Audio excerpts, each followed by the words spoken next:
What's going on, everybody? I'm Rick Barrett. Welcome to the Barrett Breakdown, the show where we cut through the noise, we drop the talking points, and we have real conversations that actually matter. Now, you know me, I'm not here to play it safe.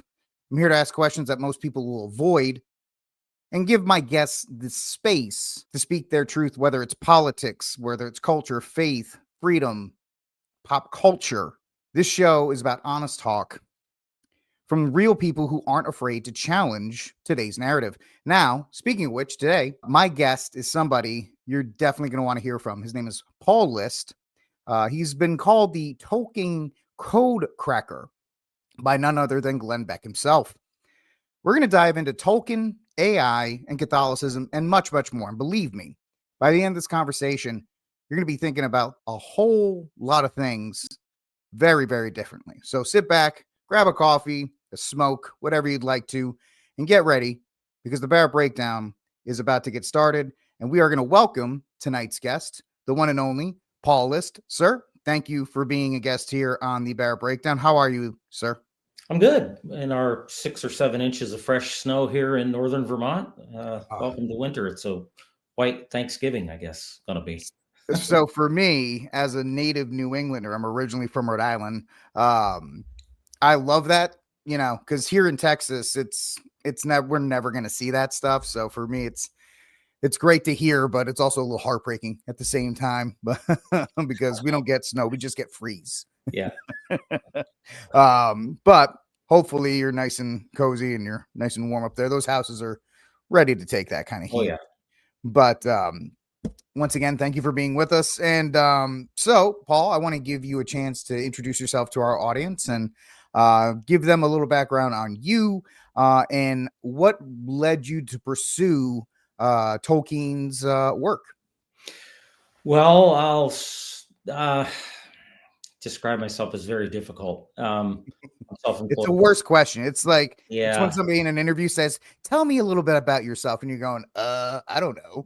Yeah, I don't get into, I'm not real big on biographies. I told my co-author to write my biography on the back of the book cover and make it as short and simple as possible. And he just came up with basically reads and rereads Aristotle in his spare time.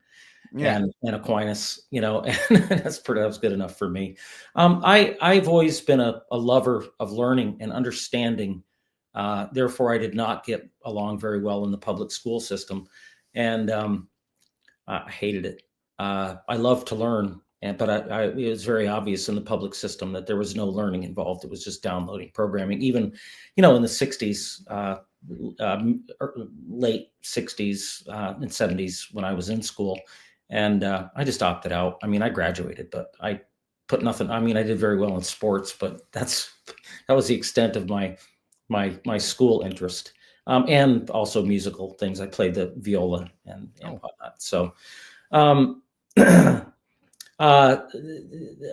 I, you know, life moved on, and then when I was about my mid 30s, I had a very, very, very profound out of body vision that God gave me, and it was profound. And but I wasn't surprised because I've always been very close. I've always known that I was supposed to do something. I didn't know what it was, but I knew I was supposed to do something. And then I got a chance to mentor who became later my co-author when he was in college, and he changed his life completely. He was an atheist, and he turned around and became Catholic, and actually became a Navy F-18 pilot.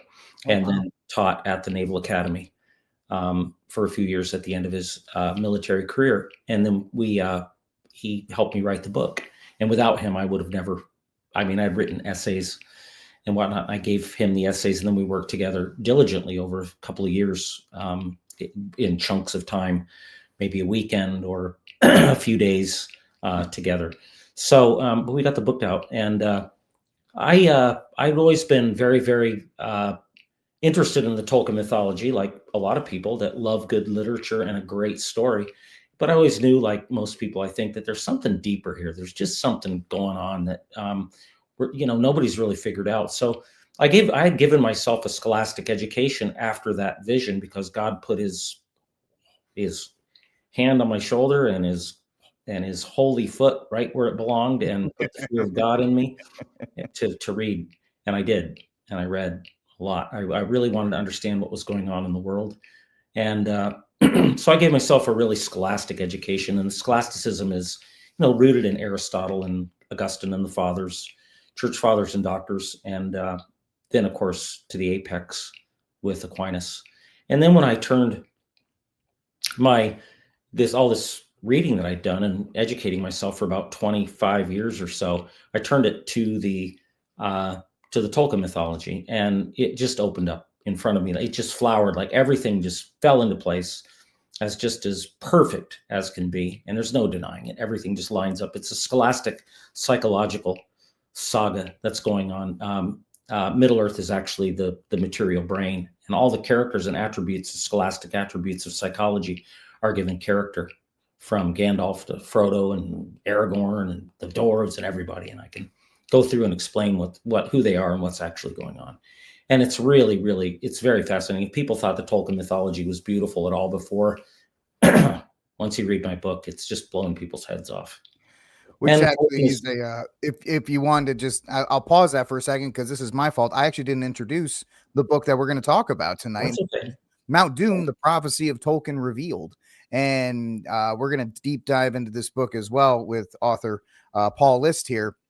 And let me just, before I throw it back to you and you can continue your thought, it's no surprise that Tolkien himself was a scholar and an academic to be able to put things into such a detailed and well thought out manner.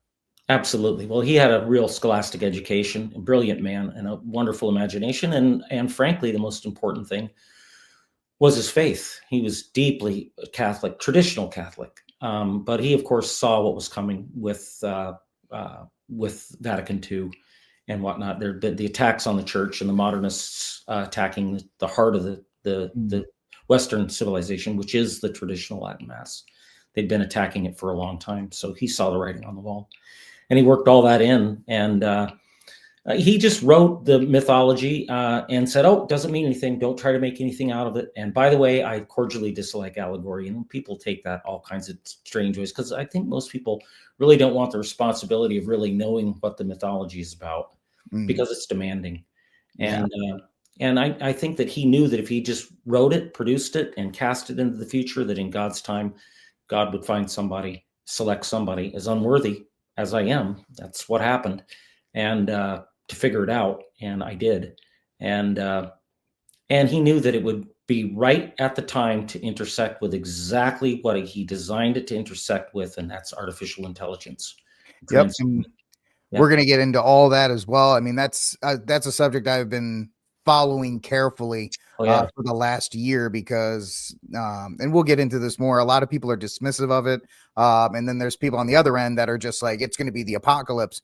So it's funny, interesting how you try to navigate through all of those types of things. And just real quick, I try to follow Tolkien a little bit. My wife and I, we do attend the traditional mass, but every once in a while we have to end up going to a Novus Ordo. And I follow the Tolkien approach of doing all the responses in Latin as loudly as I can to let everybody know to kind of like stay away. Yep. And I'm not shaking your hand. Yep, I don't. I'll do the Our Father in English, but when they start shaking hands, I'll say the Pater Noster as loudly as I can, as kind of a stay away as loud. So exactly. It's about being and receive on the tongue and kneel. Yep, absolutely. And, absolutely.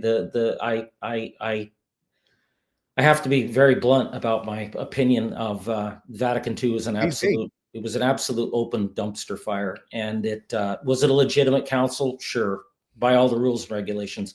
Was it a good council? No, it was dreadful. And the fruit is, the proof is in the fruit. And it did incredible damage to the Catholic faith. And the modernists just basically, they used the opportunity that Vatican I was never completely closed out because of the wars and whatnot that were going on. So they used that as an excuse. And literally what they did was they took the syllabus of errors from Pius IX and used it as their owner's manual, their roadmap then they used all these errors as positives. We see it now. And unfortunately, apostasy has reached the very top of the church, right up to the papacy. I think Yeah.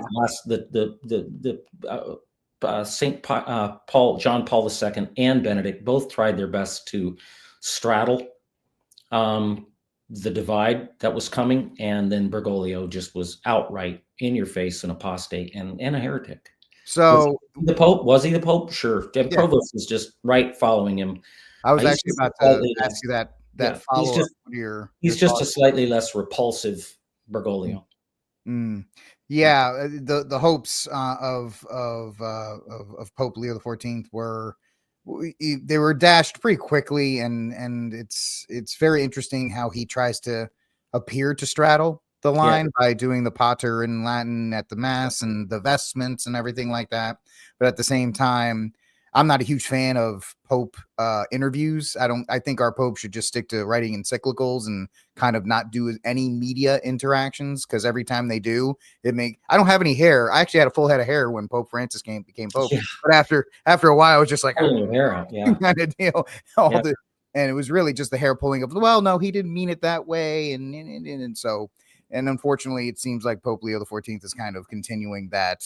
Oh, I don't know about kind of. He's right in line, and Yeah. I think he's slipperier because he's not as repulsive looking, and he's not as outright yet anyway vindictive. Mm. So yeah. So it's easier to like, and that makes him more dangerous. And we've been in this, referring to Augustine's great work, City of God, which unfortunately too many Catholics aren't familiar with. We've been going on with the contest between the earthly city and the city of God from the fall of the angels. And the modernists, these apostates that have taken the offices of the church, and they use their authority and they use obedience as a weapon. And they've also started very actively now using the mandatory retirement age that was put in place in Vatican II of 75 to weed out the traditionalists. Because if a real traditionalist, at 75 years old, they have to hand in their resignation, and it's up to the Pope to accept it or not. If you're a real traditionalist, you're retired right off the bat. And then he keeps his cronies around and his fellow modernists, apostates, and they're basically steering the Catholic Church straight in, full steam ahead, straight into the earthly city. We're And seeing at we're the seeing a expense lot of of the that. city of God. Yeah, go ahead. I just want to jump in here real quick. We're seeing a lot of that because you're talking about the struggle, and it pops into my head. We're seeing really that come to head in the Charlotte diocese. I mean, it seems like every week, the bishop who came in and he was asked about it, and he was very slippery when he came in about, oh, I'm not worried about this, and then he has just put the hammer on it as much as possible, and in almost a vindictive way, to the point now he wants to get rid of the altar rails, and he is absolutely the quintessential example of Vatican II in its purest form. Yeah. And I think a lot of people are shocked because of how swiftly he is moving, and how vindictive it almost seems like he's going against a very, especially in Charlotte, which is, now that we look back at it, Charlotte is still, there's a very large contingent of very, very devout Latin, of just holy Catholic people that are trying to follow ways, and to strike a blow against such a diocese was, I guess, very intentional, and it's very depressing to see in real time for those people up there. They're more and more open now. They're not even hiding their vindictiveness or their hatred of the true Catholic faith. They promote everything as equal. I mean, like Francis and this whole thing, this religious relativism that he promoted. Like Leo just got done praying with Hindu and Islam, and they put a kneeling place in a prayer area in the Vatican for the Muslims, and it's the only religion that they will not tolerate is true Catholicism. They hate true Catholicism. I only laugh to keep from crying on that one, because it's very true. And unfortunately, people have become so conditioned to have obedience to the clergy, and certainly that's an important part of being Catholic. But we do not have to be obedient to the enemies of the church. Christ said, for instance, pray for your enemies. he didn't say pray for my enemies. Hmm. Okay. Yeah. And he didn't say pray for those people who persecute me and hate me.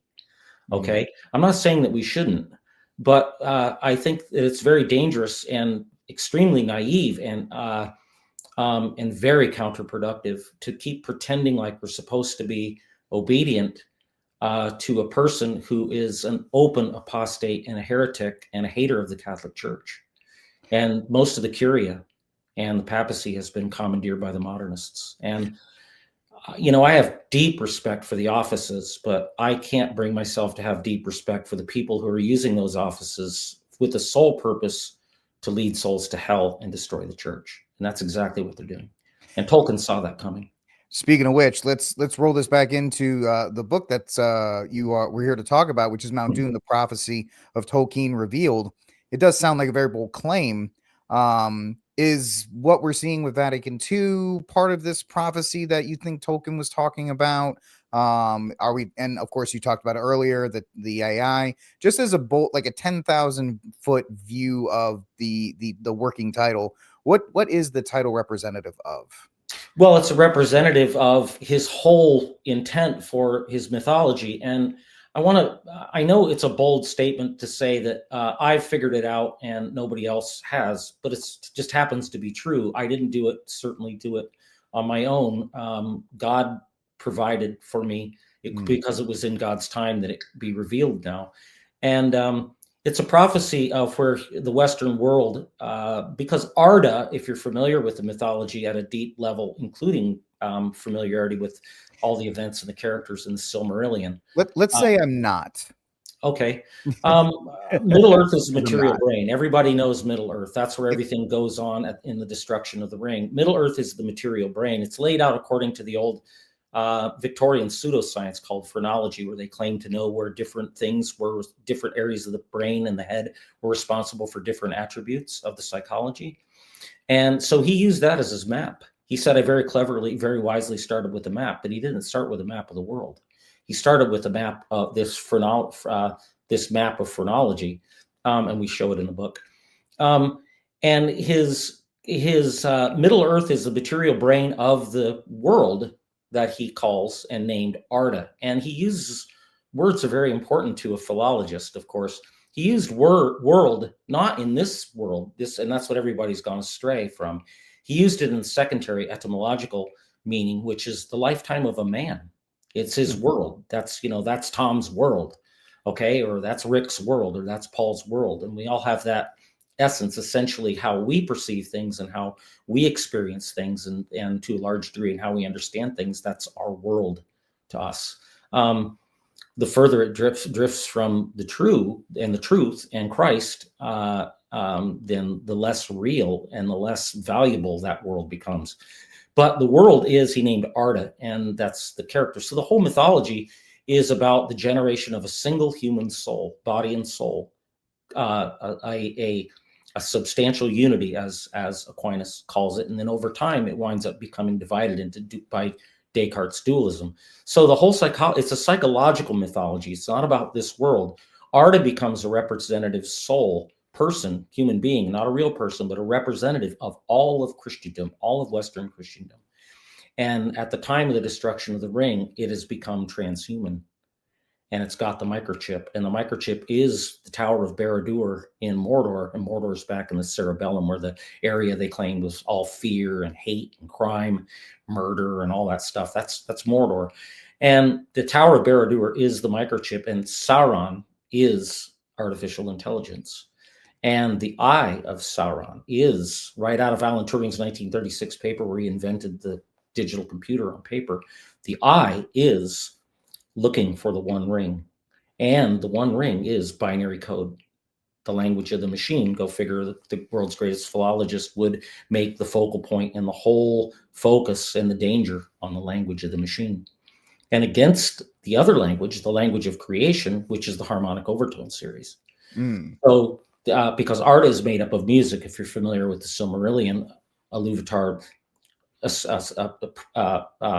gives the Ainur, the angelic, which Thomas Aquinas called the intellects. So Tolkien names them the I-knewers.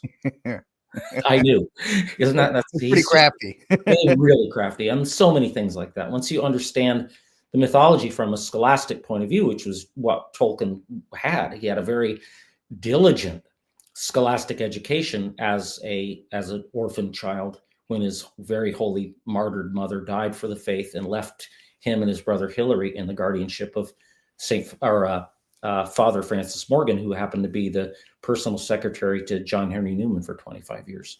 So Tolkien was really raised in the Birmingham Oratory as an altar server at the holy sacrifice of the Mass, likely every day.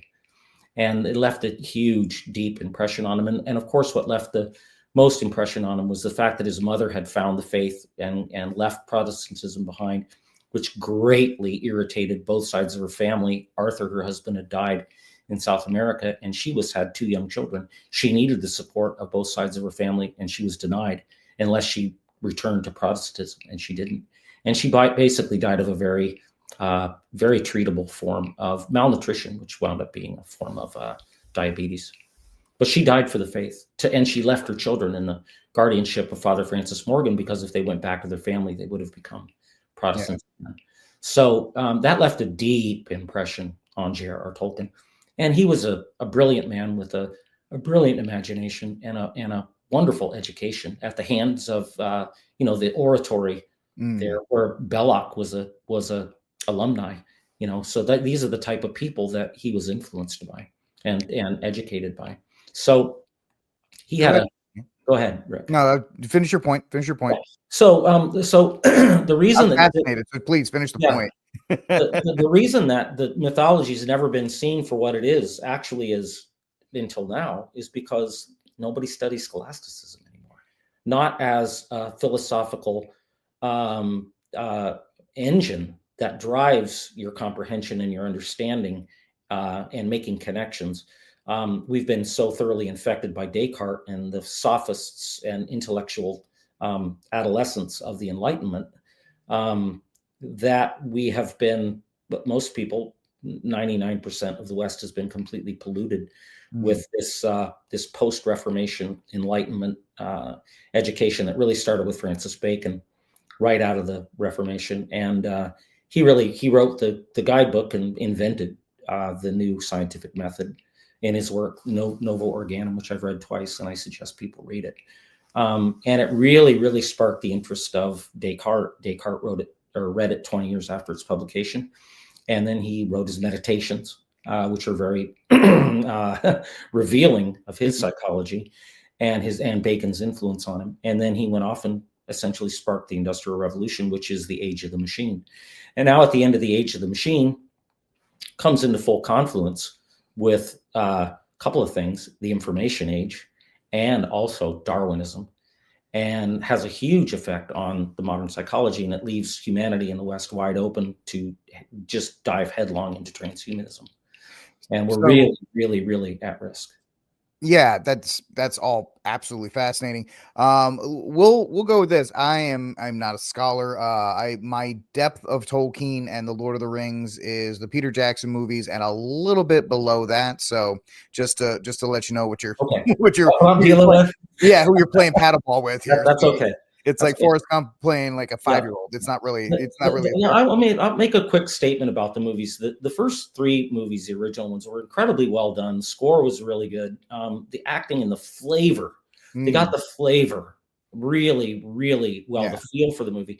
But they changed so much and left out, of course, the most important characters of all. Unfortunately, they've been totally misunderstood. Tom Bombadil and Goldberry. The whole mythology is about their destiny. Tom Bombadil and Goldberry are the transmigrated fallen spirits of the trees of light, Telperion and Laurelin. And they were given bodies made by Aule, and he's the faculty of the soul of growth. He had made the dwarves way before that. So when the trees died, because they were killed by Ungoliant, which is mortal sin, and Melkor, who's Sauron's boss in the beginning, he's original sin.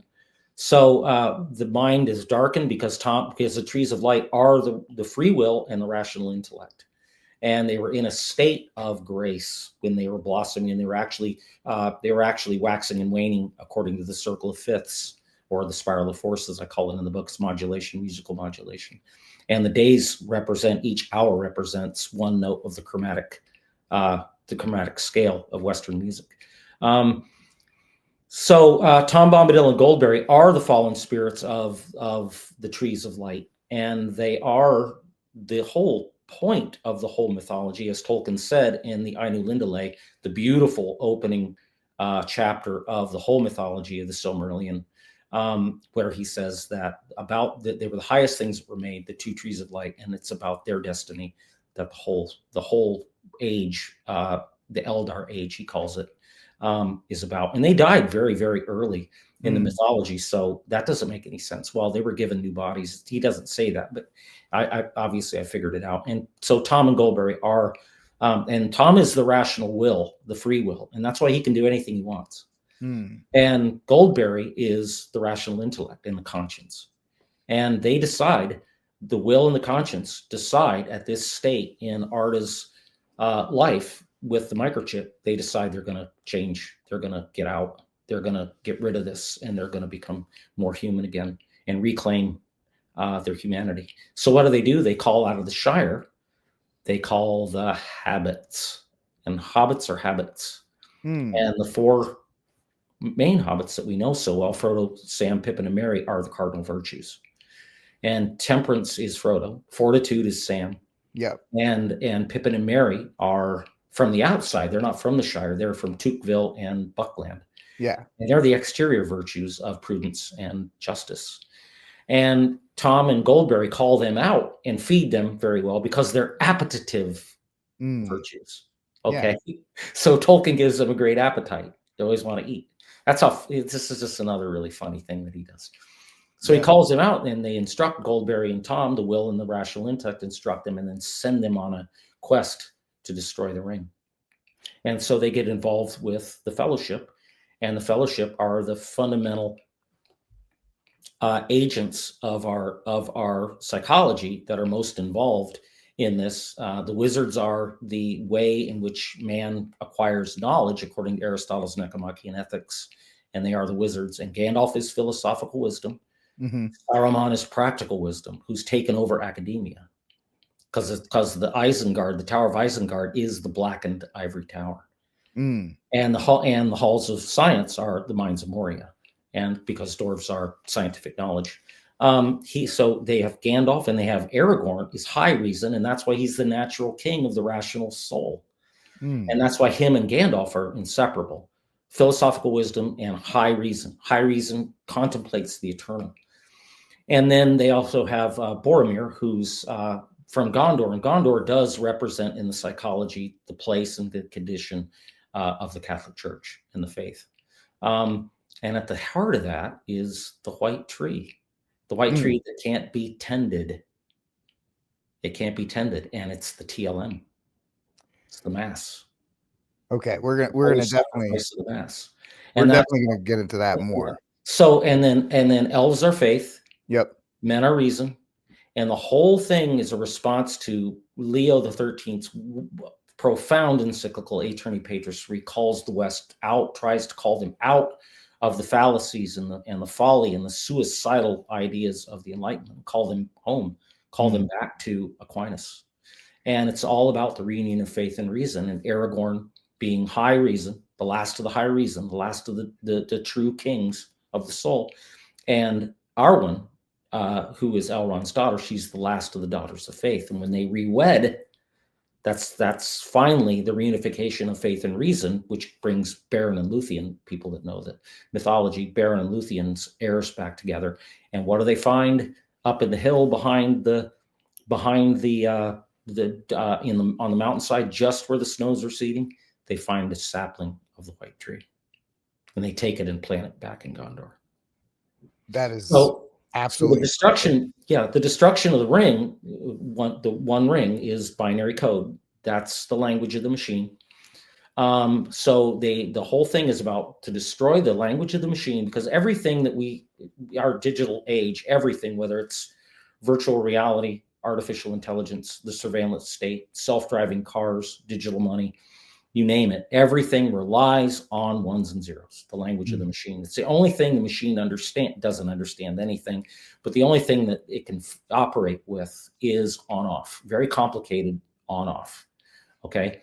So it's about doing away with the language of the machine and ultimately destroying the microchip and returning to Tom Bombadil and Goldberry's humanity. Art is humanity, and the rejoining of faith and reason that was broken and the divorced in the Enlightenment, and so that's in a nutshell. That's what's going on. But the hobbits are very critical because, of course, as Tom Bombadil, if you know the book, he can do anything he wants. In fact, make the ring disappear, but he can't get rid of it. It's in his life, and he can't get rid of it anymore. They can just, smoking 3 packs of cigarettes a day, and the will says, "Well, I'm not smoking anymore." Well, yeah, tomorrow you're smoking again. So what do you have to do? You've got to develop new and better habits. So that's what the hobbits are. He calls the cardinal virtues out of the realm, the hobbits realm. Hobbits are habits, and sends them on a quest to be perfected. Now, against Frodo, of course, whose temperance is intemperance, and that's Gollum. Gollum is intemperance, and that's why Gollum calls Frodo master. Not because he has the ring. Frodo's the only one that can carry the ring, because the ring moderates and controls us, and we master ourselves to manage our appetites for pleasure, particularly lust. And Gollum wants that ring at all costs because he wants to slake his intemperate nature with whatever he could get from the computer. So Tolkien knew very well what was coming, and with his 3 days of training as a code cracker with the British government, the government code and cipher school to crack the Enigma machine of the Germans, he had trained there for 3 days with Alan Turing, the inventor of the computer, and he knew very well what Alan Turing they were going to do. They were just going to invent a more powerful machine than the Enigma machine, and he didn't want anything to do with that, so he got out. And he also understood that it wasn't about language. It was about pattern recognition, statistics, and probabilities. That's the realm of the mathematician and the statistician, not the realm of the philologist. So all just absolutely brilliant. You're sitting here with Mr. Paul List, the author of Mount Doom, the Lord of the Rings book that he's talking about with the prophecy of Tolkien revealed. And I feel like I'm being hit with a tsunami here of information because it's just, it's so deep, It is. especially when you start thinking about modern society, where we are modern. And people right now, if people always like to draw comparisons to Lord of the Rings and the turmoil that's happening right now and the joining of different groups and attempting to push back against either modernity or social media or whatever the case may be. But it's also very interesting when you talk about how we as humanity, through loss of actual academia, not the academia we have today, how it kind of programmed us to be more accepting and more dependent on machines. And this goes all the way back. People, and especially nowadays, people are talking about the fact, oh, people use Chat GPT for this and they use Gemini for that and all these AI models. But it really goes back to the invention of the computer and the mass distribution of the computer and any of these other outlets or technology. Think of the cell phone, think of anything that has made life more convenient. And one of my favorite little colloquialisms about convenience, every convenience gain is a skill lost.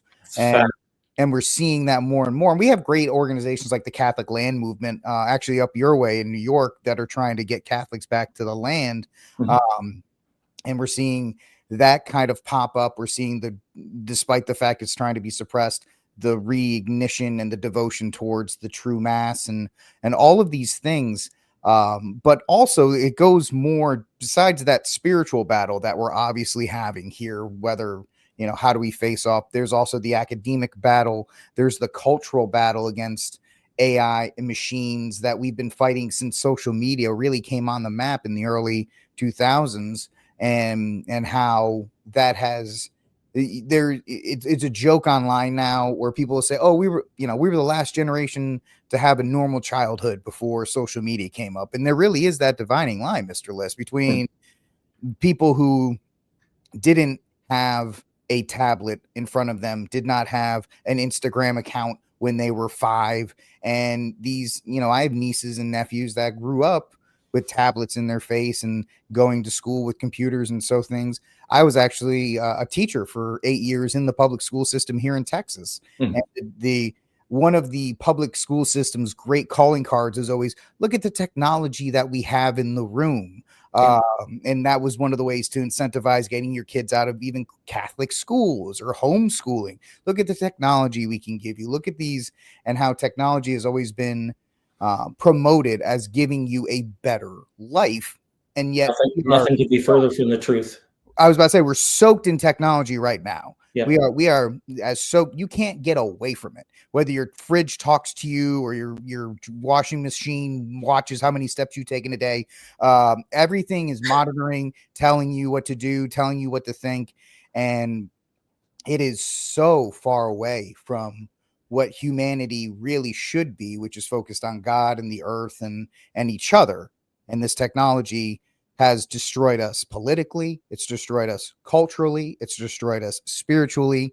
And Mount Doom talks about these kinds of things. If you want to take any of those that I or all of them and just run with it.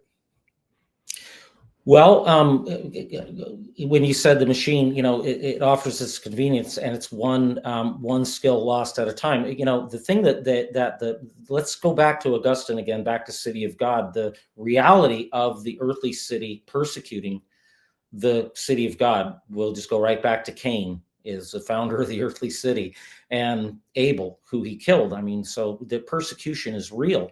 And the henchmen of the earthly city are these technocrats, and they want their pleasure and their happiness in this world, and they have no place in their mind, in their heart, for any relationship with God.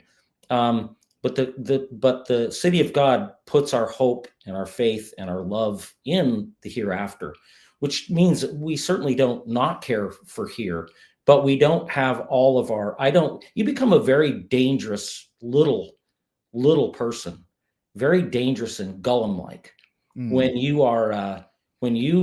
don't see the glory and the benefit and true joy. This is the thing. You can't get joy, not real joy in this world. You can get a certain amount of very ecstatic happiness. So The dopamine I hit, won the lottery. Wow, Yeah. look how happy I am. But you don't get joy like you get with real contemplative prayer and really developing a relationship, real filial fear, as it is, not servile fear, real filial fear, where you don't want to sin because you don't want to offend Christ or the Blessed Virgin or the Father or the Holy Spirit. You don't want to offend God. And that's what keeps you on the straight and narrow, because it's love. Because everything is rooted in charity. Charity is the love, and it's got to be our love for, and it's love between the Father and the Son. This is Aquinas, of course. Love between the Father and the Son that comes out of that is the Holy Spirit. And any love, quote unquote, that doesn't have that as its primary source are just varying degrees of animal affection or lust. And even for our children, maybe an animal affection, but if it's not rooted in, our love is not rooted in God's love between the Father and the Son, which is the origin and the true nature of charity. We don't do things for other people just because it's doing it for them because they're them. We do it because they are children of God, and God loves them too. And we show our love for God, show our love for Christ, the way we treat each other. But if we just do it because, it's the right thing to do because, he's a nice guy or he's in need, and it's not rooted in charity that way, then it's very lacking. I'm not saying it's not a good act, but it's very much lacking. The Western world has become incredibly intellectually and theologically stunted. Yeah. And very, very incompetent on so many levels.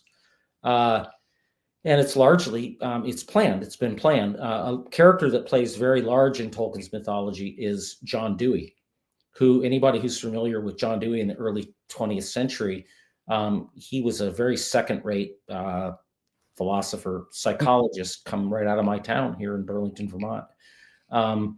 And he became he became the president of the Teachers College at Columbia University, where he indoctrinated, his students, and they went out and spread the good news. He was a big fan of the Industrial Revolution and a big fan of Marxism.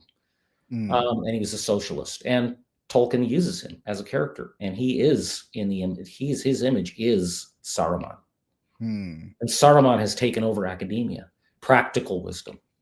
Yeah. Okay. No longer philosophical wisdom. Philosophical wisdom has been pushed out, and he controls academia, Isengard and Moria, which are the halls of science, and the ivory tower, blackened ivory tower. So Tolkien was very aware of John Dewey. John Dewey destroyed the education system in the Western world. He did away with Aquinas and Aristotle, and he just turned it into pure democracy. I mean, I've read all of his works, and they're scary. And experimental education, and basically treating kids like blank floppy disks or blank hard drives, where they're just to be downloaded. Yeah. And well, we see that today. Only came out after 2020, when parents actually got to look at curriculums, and see what was actually being downloaded into their students. And then they saw how, and I did this, I had these battles back in the day when I was teaching. Oh, I'm sure you did. I would tell the last school I worked at, I would tell kids, listen, you don't have to go to college. You can do a trade. You can do things that, and I would have teachers almost fly in like they heard it, like they had a bell go off, and they would, no, you have to go to college. You have to do this. You have to do that. And I would tell them, no, you really don't. And that's only progressed now with the doctrine of, sexual orientation, and how that can be downloaded into these children.